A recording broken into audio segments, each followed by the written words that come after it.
Bonjour,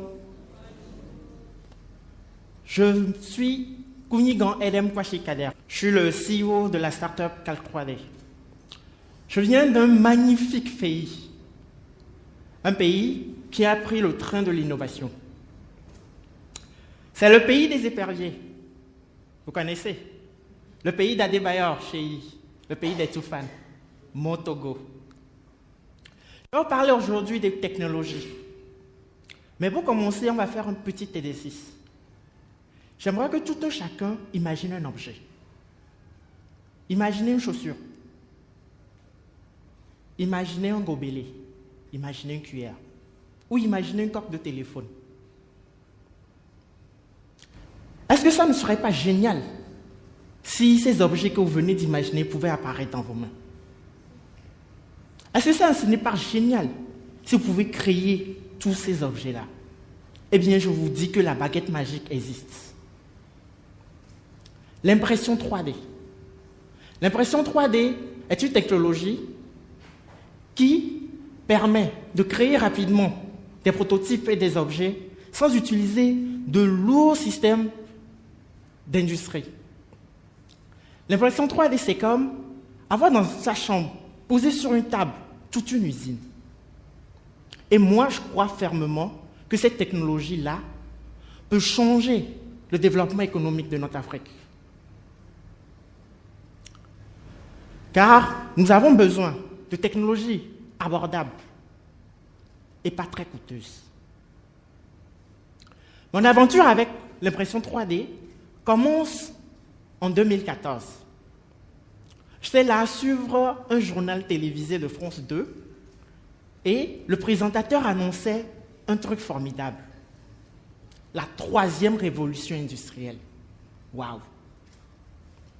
Déjà, je me disais, si 3e révolution industrielle il y a, ma nation ne devra pas rester en l'air. Ma nation devra avoir aussi ça. Elle devra mettre un pas dedans. Mais, à l'époque, je n'avais pas encore les connaissances nécessaires. J'avais fait un master en finance et comptabilité.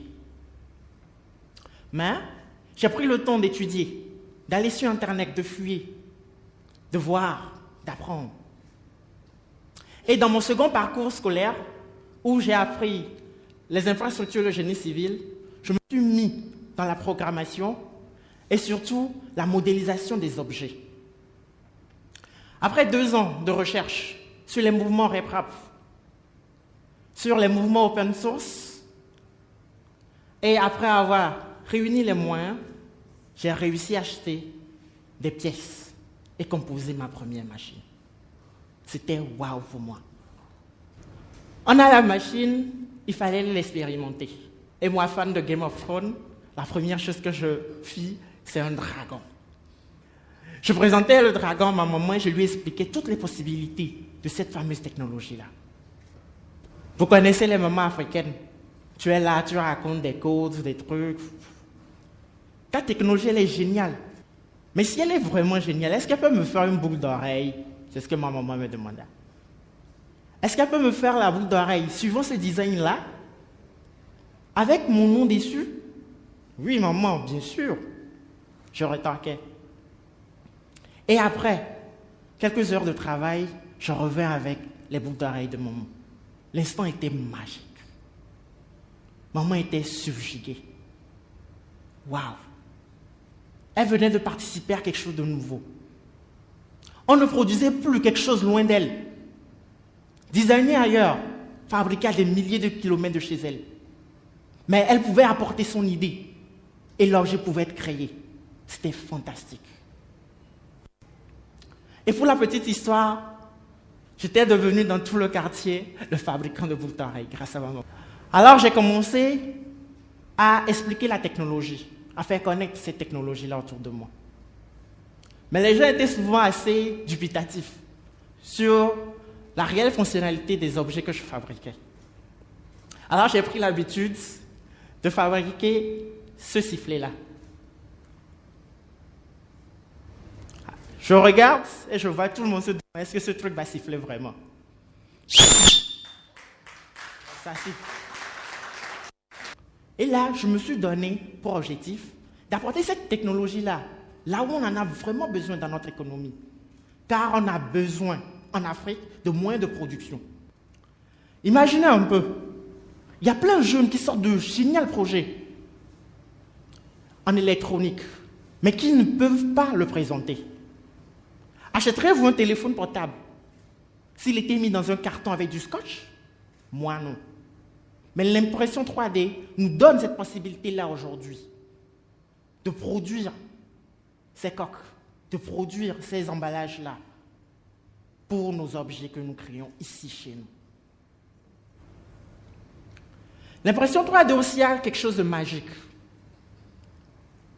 Je suis à Cotonou et peut-être que tout à l'heure, quelqu'un va me donner une idée géniale d'un produit que je fais dessiner. Et que cela peut être utile à quelqu'un dans mon pays, au Togo. On n'a plus besoin de prendre l'objet et d'amener là.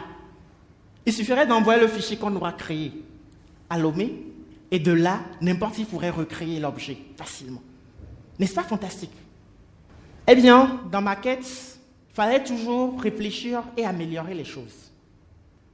L'impression 3D que j'utilise a besoin de fils plastiques pour travailler. Des fils plastiques que nous importons.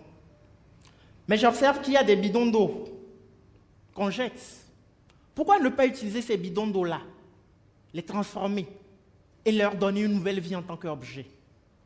Alors, j'ai fait des recherches là-dessus et je suis entré dans une organisation qu'on appelle le Precious Plastic qui travaille à élaborer des machines pour transformer et donner une seconde vie à ces plastiques-là. Nous avons profité de cette organisation-là et nous avons créé des machines et nous avons réussi à transformer des bouteilles en plastique utilisées par des imprimantes 3D. On a déjà réussi, dans cette quête de démocratisation de l'impression 3D, à fabriquer plus de 1000 pièces qu'on a expédiées un peu partout en Afrique de l'Ouest. Et mon rêve, actuellement, c'est vraiment de bâtir une grande entreprise pour permettre à tout le monde de pouvoir produire quelque chose. De permettre à ces machines-là d'entrer dans vos maisons, de rester sur vos tables, pour que vous tous soyez des créateurs, pour que toute l'Afrique crée. Le rêve, c'est d'améliorer encore le processus de fonctionnement de ces machines, pour qu'ils aillent encore plus vite, pour qu'ils soient encore plus fiables.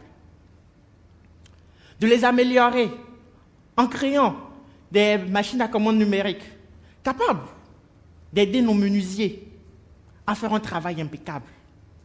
Pourquoi pas le tailleur, l'aider à avoir un processus automatisé pour qu'il vous crée des habits dont vous avez le schéma.